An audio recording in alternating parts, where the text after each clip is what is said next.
Hi అండి, welcome back to our channel. ఇవాళ వచ్చేసి నేను భోగి రోజు వెంకటేశ్వర స్వామి టెంపుల్కి అయితే వెళ్ళాలన్నమాట. ఆ వ్లాగ్ అయితే మీతో షేర్ చేసుకుంటున్నాను. సో ఈ వెంకటేశ్వర స్వామి టెంపుల్లో అయితే గోదా కళ్యాణం అయితే జరిగింది.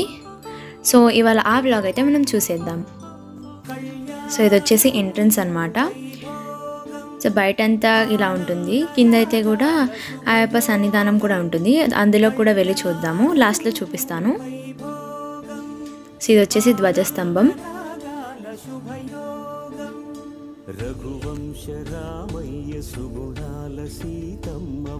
సో ఈ గేట్ల నుంచి అయితే లోపలికి వెళ్తారనమాట.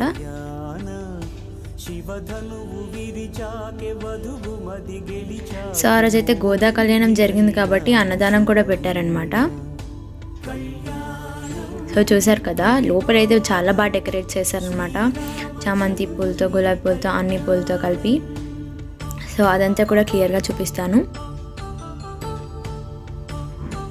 సో టెంపుల్ లోపల అయితే కూడా మొత్తం ఇలా అయితే ఉంటుంది.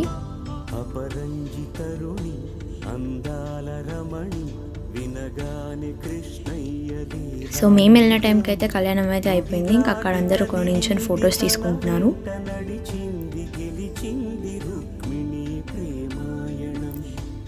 సో ఇదైతే కళ్యాణం చూసారు కదా, ఎంత నీట్గా డెకరేట్ చేశారు.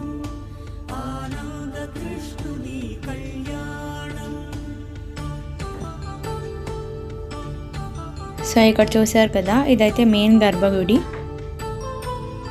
సో టెంపుల్ కూడా చాలా బాగుంటుంది, లోపలంతా కూడా చాలా మంచిగా అనిపిస్తుంది చూస్తుంటే.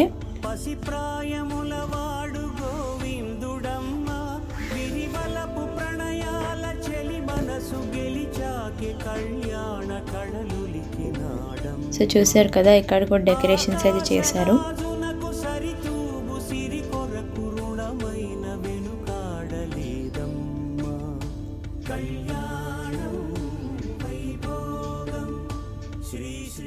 సో ఇప్పుడైతే నేను మీకు కళ్యాణం జరిగిన దగ్గర అయితే చూపిస్తాను.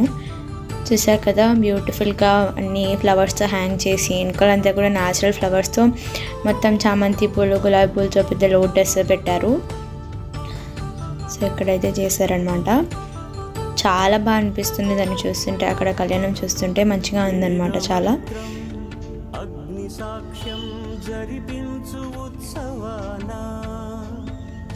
పసుపు కుంకాలు పంచభూతాలు కొలువైన మండపాన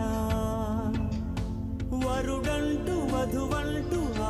ఇంకా అందరూ కూడా అక్కడైతే రిలాక్స్ అయి కూర్చున్నారు, కళ్యాణం అయిపోయింది.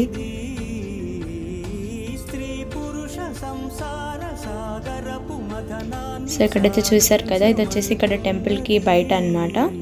ఇక్కడైతే కూడా అన్నదానం కార్యక్రమం అయితే జరుగుతోంది.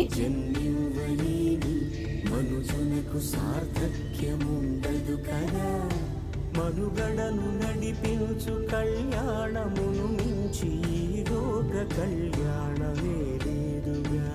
సో ఇక్కడైతే ఇది వచ్చేసి అయ్యప్ప సన్నిధానం అన్నమాట.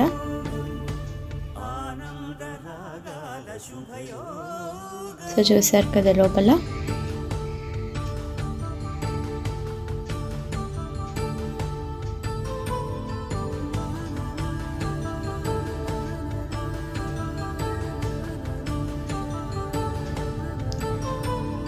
సో ఇదేనండి ఇవాల్టి వ్లాగ్. మీకు కనుక నచ్చినట్లయితే లైక్ చేయండి, షేర్ చేయండి. ఇంకా అలాంటి మంచి మంచి వ్లాగ్స్ కోసం మన ఛానల్ని సబ్స్క్రైబ్ చేసుకోండి. Bye bye.